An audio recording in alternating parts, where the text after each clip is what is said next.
The Real Little Carmine, Part 1. Cleaver, Porn, and Robert DiBernardo. In the final episode of the show, we see AJ getting a job offer to work for Carmine Jr., to which AJ responds, "He does porn." He did Cleaver. He's branching out. Additionally, throughout the series, we hear references to him making porn or being a successful porn producer in Florida. I think there's potentially more money in this than in the porn we've done.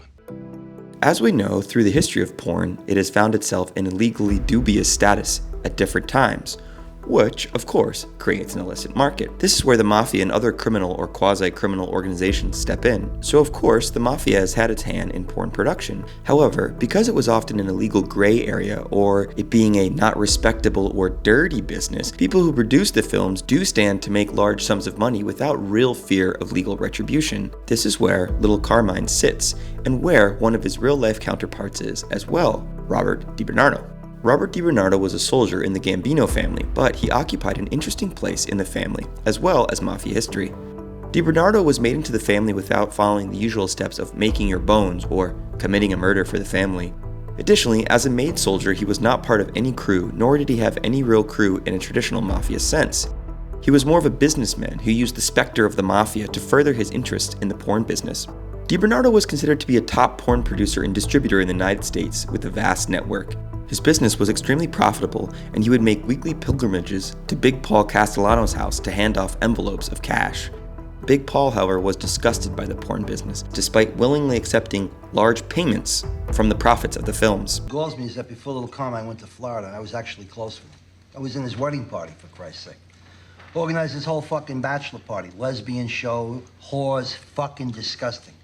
This is something that rubbed DiBernardo the wrong way. As tensions rose in the family, DiBernardo found himself a natural ally to John Gotti. In addition to Castellano already disliking DiBernardo, Big Paul also discovered that DiBernardo was caught up in a political scandal that was getting news attention. DiBernardo had rented office space to the husband of a vice presidential candidate hopeful, Geraldine Ann Ferraro. The national attention, which mentioned the mafia and Big Paul, only further entrenched the dislike between Castellano and DiBernardo. So, as Gotti planned his coup, DiBernardo joined up. After Castellano was murdered, DiBernardo was elevated to being the captain even though he didn't have a crew of soldiers. He, however, continued his profitable porn business under the new regime. In addition, he gained control of theaters and sex shops in the old seedy Times Square. However, in the new regime, his profitable business and special position engendered jealousy. Additionally, it was rumored that DiBernardo was critical of Sammy the Bull's aptitude and skills as an underboss of the family. Eventually, Gotti decided that DB was disloyal and ordered him killed.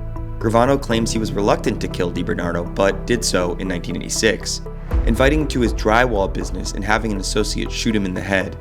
It was claimed the porn business lost substantial profits after the death of DiBernardo. Aside from the fact that DiBernardo was eventually murdered, I would say this makes a pretty good template for the Carmine Jr. character. Both men seem to operate without crews. Both were in the porn business and occupied a special position in the mafia family, being essentially lone wolves who rarely, if ever, got their hands dirty with the rougher aspects of the mafia life. DiBernardo's name was also featured on the HBO show The Deuce, which is of course about the illicit porn business in 1970s New York.